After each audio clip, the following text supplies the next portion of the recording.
전농 광주전남연맹 정책위원장 이무진입니다. 요즘 너무 농번기라서요. 너무 힘들어요.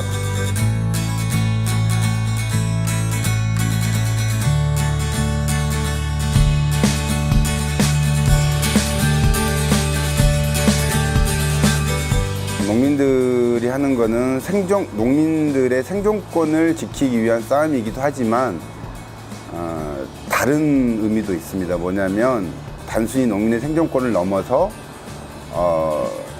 이 나라의 자주의 문제라든가 실제 식량 주권 얘기를 하지만 주권을 지키는 문제라든가 그러니까 단순히 농업의 문제로 좀 한정되어 있는 게 아니라 좀 넓게 보면은 좀 나라가 나라다울 수 있는 이런 좀 투쟁의 하나의 좀 그런 방식이었다는 생각이 들어요. 쌀값이 폭락해서 참 많은 이제 투쟁들을 진행했는데 그 부분도 보면 실제 작년뿐만 아니라 이제 박근혜 정부가 쌀을 전면 관세화를 통해서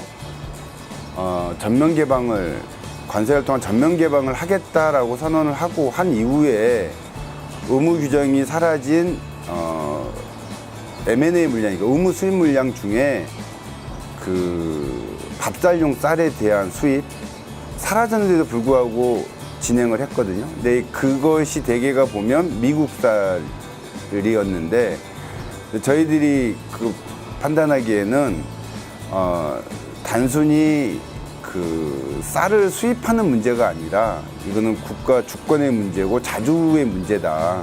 그래서 국가다우려면은 이거는 도저히 아니었다라고 판단했기 때문에 쌀값 폭락의 원인이기도 했지만 국가다우려면 최소한 자존심을 지키기 위해서라도 하지 말아야 된다. 이 싸움도 좀 꾸준히 좀 진행을 했고요. 농촌이 정말 살기 힘듭니다. 살기 힘든 이유가 뭐냐면 농사를 지어서 그 수익으로 자기 생계가 유지가 돼야 되는데 농사를 짓는 미천만큼 자기 수익이 보장이 되지 않기 때문에 농사를 지으면 지을수록 손해볼 수밖에 없는 이런 상황, 이런 걸 극복하기 위해서 각 지자체마다 이제 최저 생산비가 보장되는 최저가격 보장조례를 좀 만들기 그렇게 요구를 좀 진행을 했고요. 그렇게 좀 몇 군데가 좀 만들어지고 있고, 전남도 같은 경우도 각 시군 14군데 시군이 지금 조례가 만들어졌고, 전남도도 주민 발의를 통해서 올해 내에 이제 최저가격 보장 조례가 아마도 좀 통과될 것으로 예상을 하고 있고요. 그거를 통해서 국가가 한국에서 생산되는 주요 농산물과 관련해서는 국가가 좀 이렇게 최저 가격을 보장해 줄 수 있는 제도적 장치를 만들어야 되지 않느냐라는 문제 제기를 좀 하고 있습니다. 그러니까 문재인 대통령이 후보자 시절 때 몇 가지 이제 농업과 관련된 중요한 발언들을 했는데요. 그 중에 하나가 아까 전에 얘기했던 것처럼 구조적 변화입니다. 그러니까 현재와 같은 이런 모습의 농촌이 아니라 농업이 스스로 생존할 수 있는 구조적 변화를 만들겠다라고 분명히 자기 입으로 얘기를 했고요. 그러면 과연 그 구조적 변화는 어떻게 만들어낼 수 있는가? 단순히 사람을 바꾸거나 법과 제도를 바꾸는 걸로는 해결될 수 없다 생각을 합니다. 가장 큰 건 뭐냐면 이전까지 이제 농민들의 원망의 대상이었고 투쟁의 대상이었고 정부의 요구의 대상이었던 그런 것을 저희는 적폐라고 생각을 하는데요. 그런 농업 정폐를 과감히 청산해야 된다고 생각을 합니다. 대표적으로 아까 얘기했던 의무 규정이 없음에도 불구하고 국내 쌀은 남아돌아서 창고에 가득 쌓여 있는데 그 창고에 쌓여 있는 쌀을 보관하기 위한 보관 비용이 작년 같은 경우가 2,300억 정도가 들어갔거든요. 상상할 수 없는 돈이에요. 근데 그럼에도 불구하고 그런 예산이 들어감에도 불구하고 굳이 의무 규정이 없는 밥쌀을 수입하는 이유, 요것은 단순히 아까도 얘기했지만 농업을 자국의 문제로만 판단해서 안 된다 생각을 하거든요. 이거는 외국과의 그 관계 속에서 우리 농업이 어떻게 생존할 수 있는가에 대한 고민을 해야 되는데, 저는 문재인 정부가 반드시 이것을 고민해야 된다는 생각을 하고요. 이제 그것을 이제 단출해서 얘기하면 개방 농정에 대한 그 자기 분명한 입장을 가져야 된다는 생각을 합니다. 무조건 싼 농산물을 가져다가 국내에 풀면은, 예전에는 그게 가능했지만 향후에는 뭐 식량 주권의 문제도 많이 나오고, 그리고 가뭄이나 이제 기상 그 재해로 인해서 그 수입 농산물 가격이 비싸졌을 때, 그때는 한국 사회가 이 농업을 지키지 못했기 때문에 못했기 때문에 감당해야 되는 그런 피해가 너무 크기 때문에, 그런 대비를 저는 문재인 정부가 당연히 좀 해야 된다는 생각을 하고요.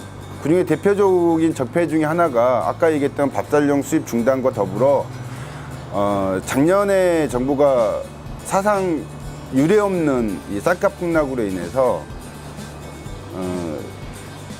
공공비축미 우선지급금이라는 게 있는데요. 우선지급금을 주고, 그리고 나서 가격이 더 떨어지니까 거기에 대한 환수 조치를 진행을 했습니다.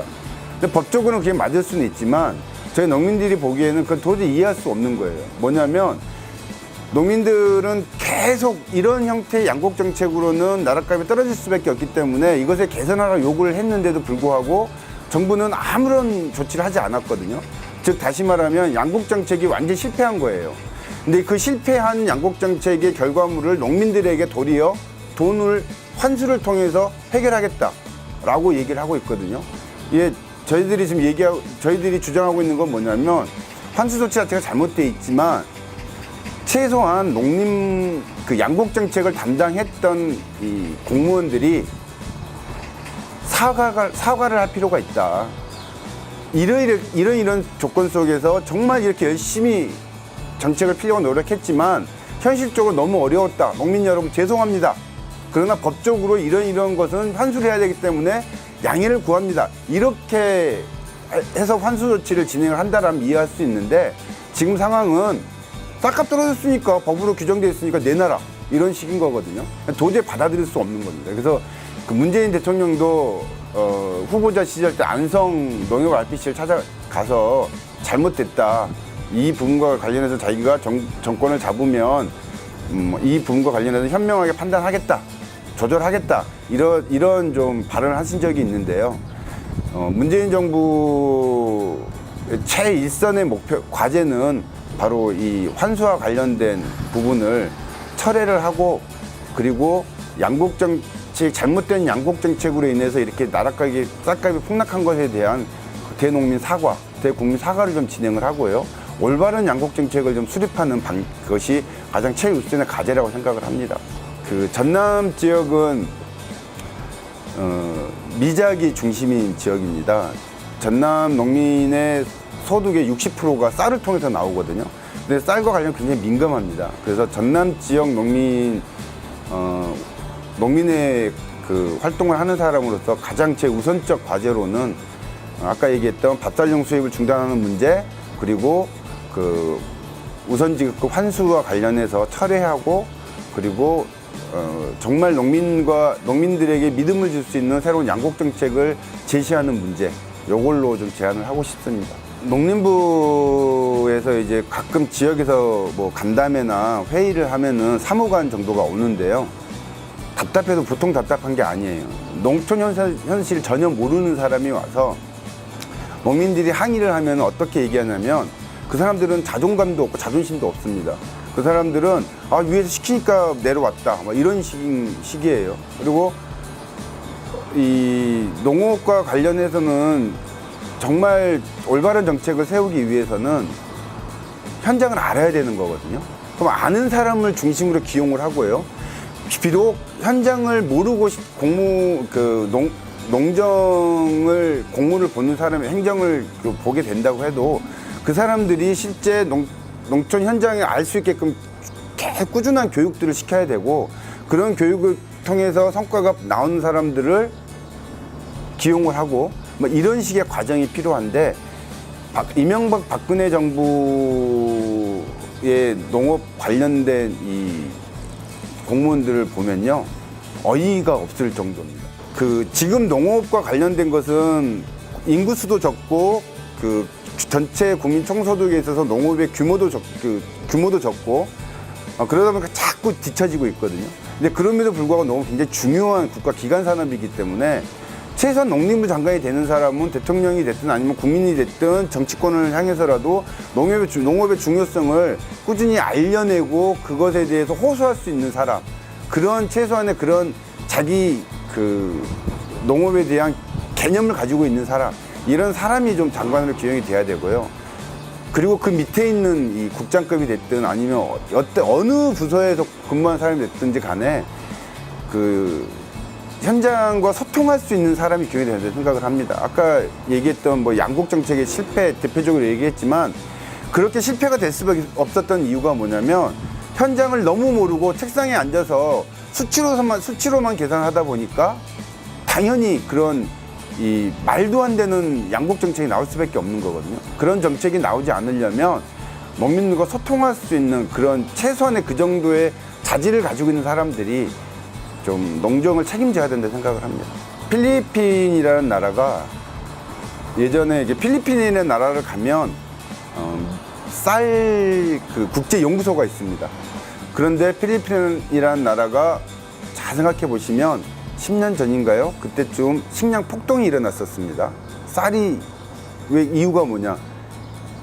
무분별하게 수입을 통해서 자국의 쌀 생산 기반이 무너졌기 때문에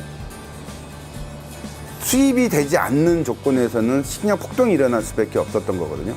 농업이 비록 국민 총 소득이나 이런 데에 기여하는 바는 적을 수는 있지만 농업을 포기하면 그 결과는, 그 후과는 너무 크다라는 겁니다. 그러니까 우리 국민 스스로가 농업에 대한 중요성을 좀 인식해야 된다고 생각을 하고요. 그리고 이 정부는 어차피 이 정부가 이 선거 기간에 충분히 그런 것들에 대해서 고민한다라고 농민들에게 약속을 했기 때문에 이 정부는 좀 그런 부분과 관련해서 좀 더 이전 정부와는 다르게 좀 정책을 좀 내릴 거라 생각을 하고요. 국민들도 어쨌든 농업의 중요성을 다시 한번 좀 고민해봤으면 좋겠다라는 말씀을 드리고 싶습니다. 어쨌든 이 농번기 끝나고 이제 새로운 정부가 들어서서 우리가 이전까지 해왔던 것처럼 올바른 농업 정책, 아니면은 정말 농민들이 농민으로서만 살아도 행복한 국민으로서 대접받을 수 있는 이런 농촌을 만들기 위해서는 우리 농번기 끝나고 다시 한번 힘 모아서 열심히 싸워야 될 것 같습니다. 이상입니다.